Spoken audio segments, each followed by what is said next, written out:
Boa tarde ou boa noite, pessoal do 8º ano. E hoje nós vamos continuar falando sobre o capítulo 4, que é aí um mundo de países. Nós vamos falar aí sobre esse capítulo tão legal, interessante de estudar. E que hoje nós vamos tratar aí do tópico das transnacionais e das ONGs, tá bom? As transnacionais, o que são empresas transnacionais ou multinacionais, né?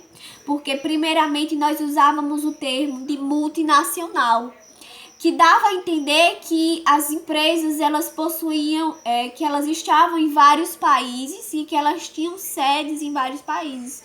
Mas não é bem assim. Nós tratamos de transnacionais atualmente, por quê?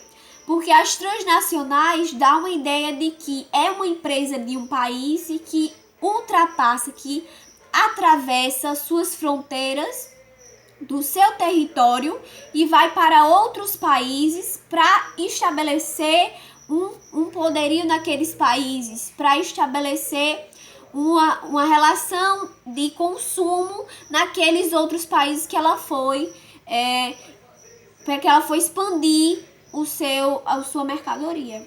Então, essas empresas, elas são transnacionais porque realmente elas ultrapassam a fronteira do território de origem delas. Por isso que é transnacionais, tá bom? E aí a gente tem vários exemplos. O Brasil tem empresa transnacional? Tem sim, tem empresa transnacional sediada aqui no Brasil. Tem a Vale do Rio Doce, que é uma empresa de mineração. Tem a Perdigão, que a gente conhece muito bem, que tem os supermercados, as carnes. Tem a Sadia, também do mesmo ramo da Perdigão, e que é transnacional, que está em outros países também. A gente tem empresas de outros países que estão aqui. A gente tem a Volkswagen, a gente tem a Nokia, a Coca-Cola. Então, são empresas que ultrapassaram os limites do seu território e expandiram o seu comércio, o seu poderio para outros países. Então, são empresas muito ricas e que geram empregos. Nos lugares que elas estão, elas geram empregos. Por isso que é uma vantagem para um estado ter uma empresa transnacional nele. Por quê? Porque essas empresas elas vão gerar um emprego para uma população que muitas vezes não tinha aquele emprego, né? Então as transnacionais elas são importantes para a melhoria e desenvolvimento de determinado país, porque realmente ela tem uma geração de empregos e ela gera uma renda para essa população. E outra questão é como essas empresas elas vão se estabelecer nesses locais que elas escolhem. Como é que elas escolhem esses locais para se estabelecer, né? Elas escolhem assim, elas veem o local propício, que tem uma matéria-prima, que tenha uma mão de obra barata, que tenha um incentivo do Estado. O que seria esse incentivo do Estado, minha gente?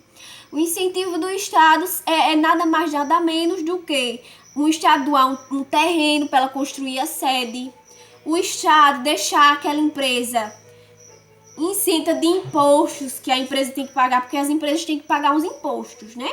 E aí, essas empresas, elas entram em acordo com o Estado. Olha, a gente vai gerar muito emprego, a gente vai gerar renda para a população, tira aí o imposto. Aí, os estados, muitas vezes o Estado doa o terreno para aquela empresa se instalar, deixa a empresa, não isenta de imposto, não paga imposto a empresa, muitos impostos, mas na verdade tem vários impostos, né? Aí elas deixam isenta de alguns impostos.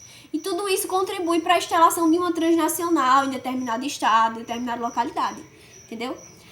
Por isso que as transnacionais se instalam naquele lugar, porque ela viu alguma vantagem naquilo. Não é porque, achei bonitinho, vamos instalar. Não, ela tem que ter alguma vantagem para se instalar naquela localidade, viu?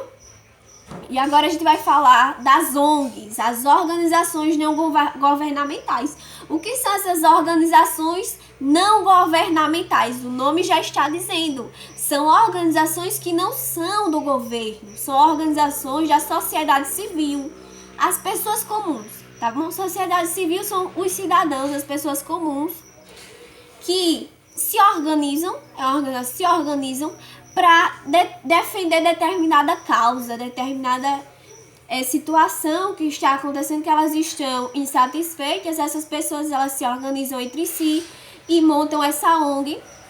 É preciso todo um aparato de documentação e tal, mas na verdade ela não recebe incentivos do governo, ela não recebe um salário, por exemplo, do governo para estar lá, não. Ela recebe doações, tá bom? Incentivos assim das pessoas, das outras pessoas, e também se o governo quiser contribuir com a ONG, ele contribui sim também, viu? Com doações, com investimentos naquela ONG.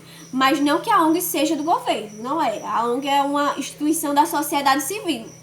E aí, essas ONGs, elas pegam, por exemplo, defender a Mata Atlântica. Existem ONGs em defesa da Mata Atlântica. E aí, as pessoas, elas entram em acordo e elas se organizam entre si para defender a Mata Atlântica, criam um nome, criam um slogan, tudo isso elas criam, que é para ter essa instituição em defesa da Mata Atlântica. Aí, o Estado que eu falo é todo o país em si, o Estado, ele pode investir nessa instituição se ele quiser. Inclusive, várias outras pessoas, tem vários famosos que investem em ONGs, né? Então, a gente vê aí muito essa questão da ONG muito viva atualmente, tá bom? Então, essa foi a nossa aula de hoje. Assistam, prestem muita atenção e um abraço a cada um. Não vou passar a atividade de hoje, tá certo? Esperando a atividade ainda do vídeo, que é um trabalho avaliativo. Quem não fez, faça, porque é muito importante tá aí sempre estudando, sempre fazendo as atividades, viu? Boa noite para todo mundo. Tchau.